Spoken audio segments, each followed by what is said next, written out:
Olá, tudo bem com você? Boa noite, ou um bom dia, ou boa tarde. Vai depender do momento que você está assistindo aí esse vídeo.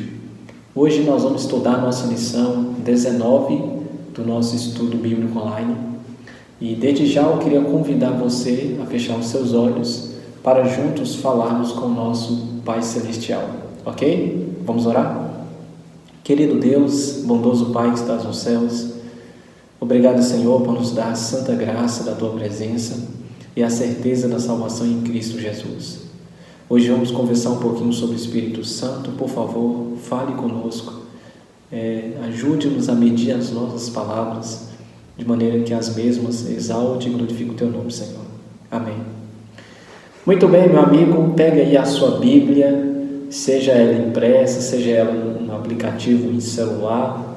Enfim, o importante é que você esteja aí com ela em mãos para você ler a Bíblia, tá bom? Vamos começar aqui com a nossa primeira pergunta.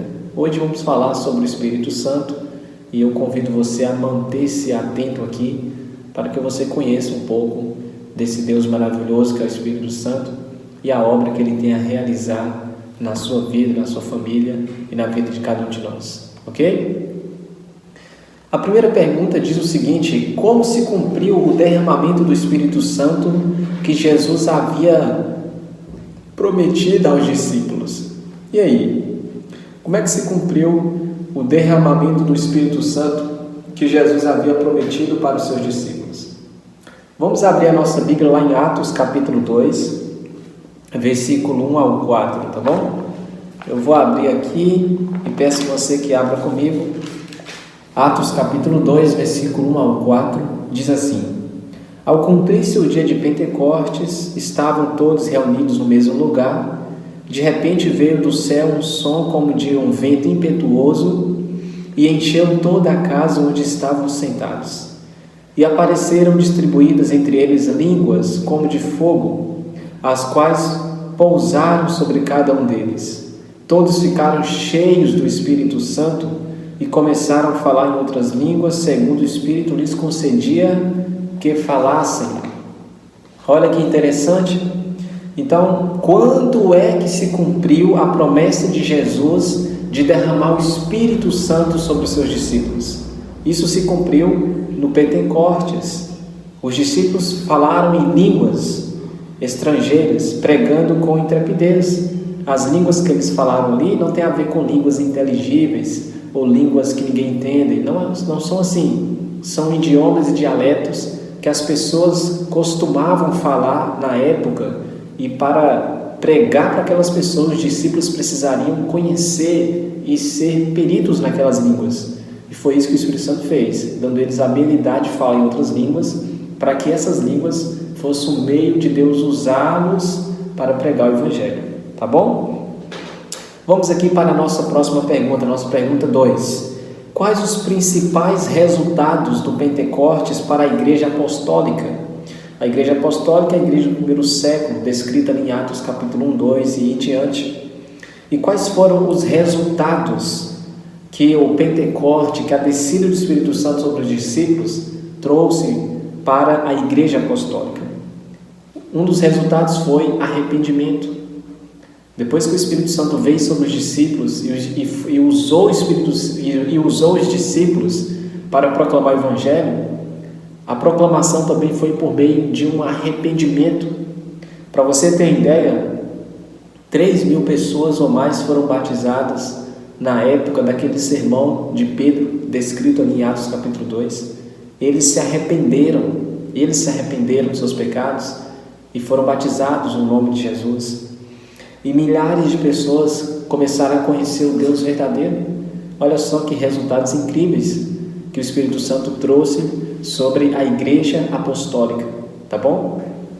Uma terceira pergunta: para que é concedido o Espírito de Deus? Por que o Espírito de Deus é concedido, né? Para que é concedido o Espírito Santo? Melhor dizendo, lá em Tito capítulo 3, verso 4 a 7, vai dizer que o Espírito Santo é concedido para regenerar e para transformar a vida de uma pessoa. Olha que interessante. O Espírito Santo de Deus, ele é concedido a cada um dos seus filhinhos aqui na terra para transformar a nossa vida e nos colocar diante de Cristo Jesus, nos habilitando para a vida eterna. Ei, você que está aí me ouvindo, só é possível estar com Deus no céu se aqui ainda na terra entregarmos a nossa vida completamente nas mãos do Espírito Santo e permitir que o Espírito Santo, como Deus, possa transformar, regenerar a nossa vida. Aí sim estaremos aptos para encontrar com o nosso Salvador quando Ele voltar. Qual é a obra do Espírito Santo no mundo? E aí, você já parou para pensar nisso? Qual é a obra que o Espírito Santo faz no mundo? Lá em João capítulo 16, 8 e 13, menciona que a obra do Espírito Santo no mundo é fazer com que o povo se converta do pecado e da justiça, se convença do pecado, da justiça e do juízo.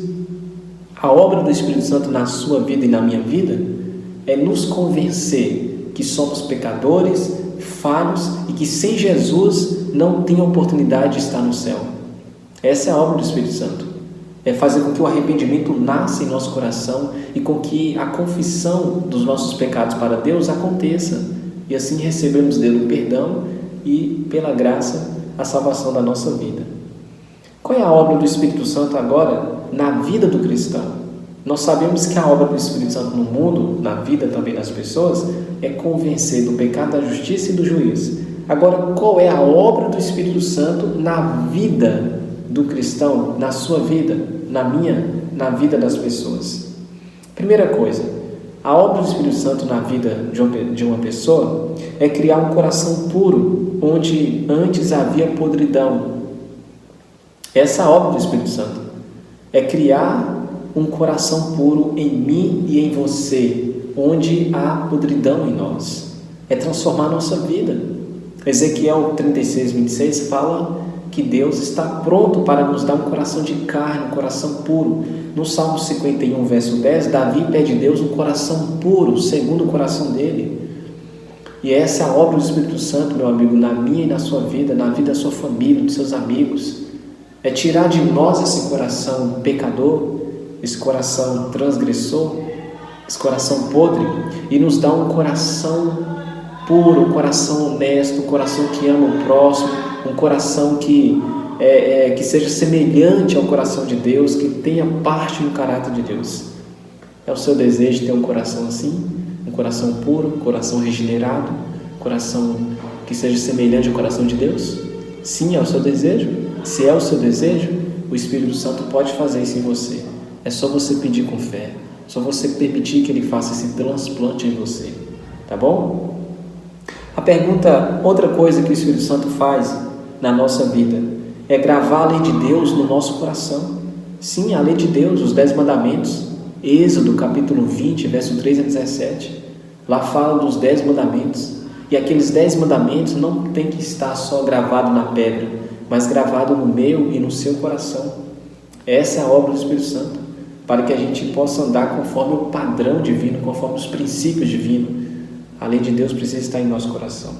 Outra coisa, o Espírito Santo intercede por nós com gemidos inexprimíveis. O que é isso? Ele nos ajuda a orar, Ele nos apresenta diante de Deus, Ele faz com que a nossa vida esteja cada vez mais próximo de Cristo, e quanto mais próximo de Cristo, mais pecador nós entendemos que somos, e mais da graça dele nós entendemos que precisamos.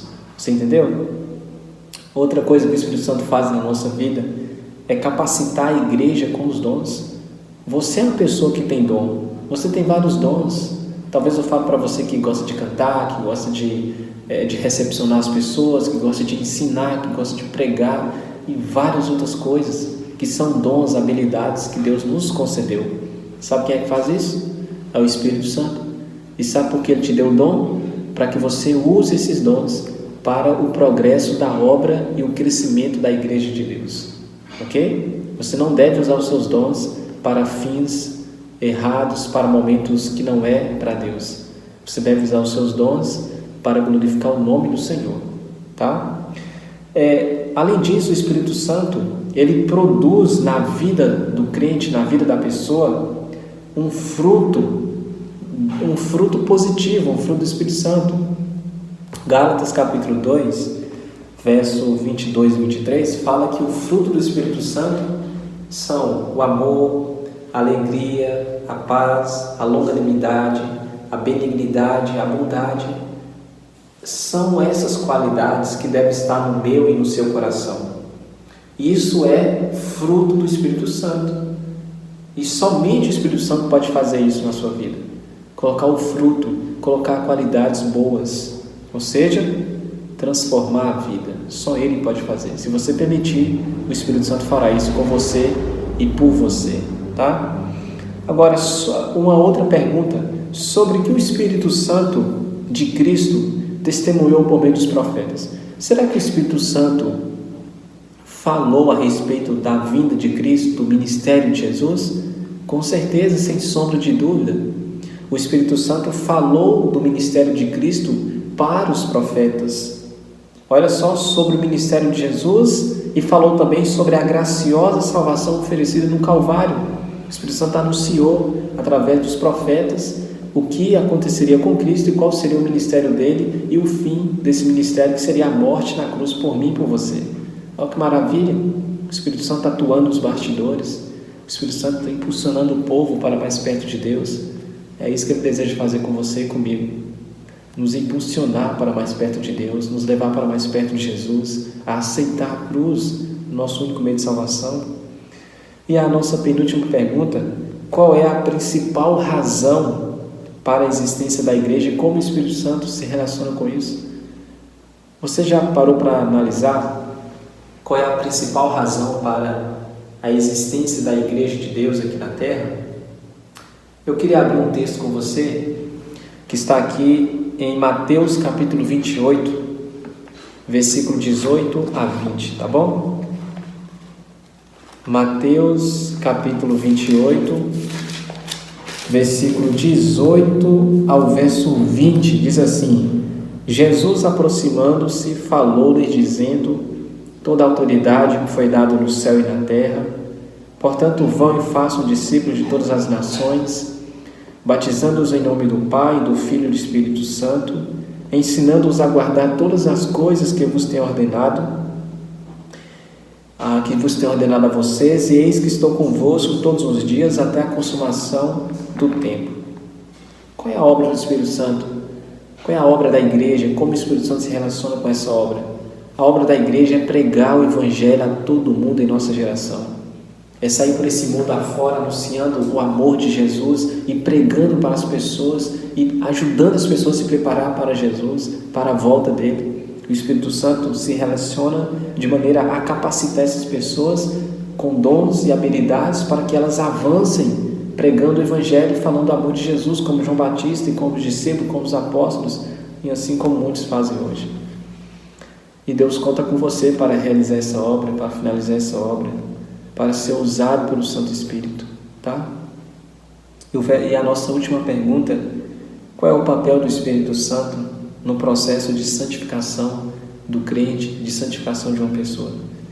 Melhor dizendo, sendo um pouco mais específico, qual é o papel do Espírito Santo na sua vida em particular? E 1 Tessalonicenses capítulo 4, 3 a 8 vai dizer que o papel do Espírito Santo na sua vida é santificar você. E santificar tem a ver, a santificação na Bíblia tem a ver com separação. Separar você para um fim específico. Você precisa ser separado desse mundo, do pecado, das coisas erradas, dos caminhos tortuosos, dos pensamentos impuros, das ações maléficas. Você precisa ser separado dessas coisas e aproximar de Cristo. Você precisa agora se atentar para o que diz a Bíblia. Você precisa se debruçar, falar com Deus em oração, se debruçar sobre o estudo profundo da Bíblia. Isso é um processo de santificação que o Espírito Santo faz acontecer no seu coração, se você assim permitir. Tá bom? Bom, esse foi o nosso estudo sobre o Espírito Santo. Como você pôde ver, o Espírito Santo ele é precioso, ele é amoroso, ele é um ser que traz a alegria de Jesus para com a nossa vida. Então, o Espírito Santo, ele é Deus, assim como Jesus é e assim como o Pai é. E ele, tanto quanto o Pai, ele deseja restaurar e transformar a nossa vida. O meu desejo para você hoje é que, ao ouvir esse estudo sobre o Espírito Santo, que alguma coisinha aí no seu coração possa fazer sentido e que o seu coração seja o trono do Espírito Santo. Permita que o Espírito Santo trabalhe, restaure e transforme a sua vida. E aí você vai ver que você nunca será mais a mesma pessoa, mas será uma pessoa melhor, porque o Espírito Santo habita em você. Pense nisso hoje e permita isso na sua vida. Vamos orar? Senhor Deus, Altíssimo Pai, muito obrigada pelo nosso estudo de hoje. Tome em teus braços meus irmãos e conceda a graça a cada um deles. Ajude para que o conhecimento de Cristo os leve para mais perto do Espírito Santo e assim da pessoa do Pai. Em nome dele é o que nós oramos, Senhor. Amém. Deus te abençoe, obrigado por ter permanecido aqui comigo, estudando a palavra do Senhor. Até a nossa 20ª lição e que Deus te abençoe.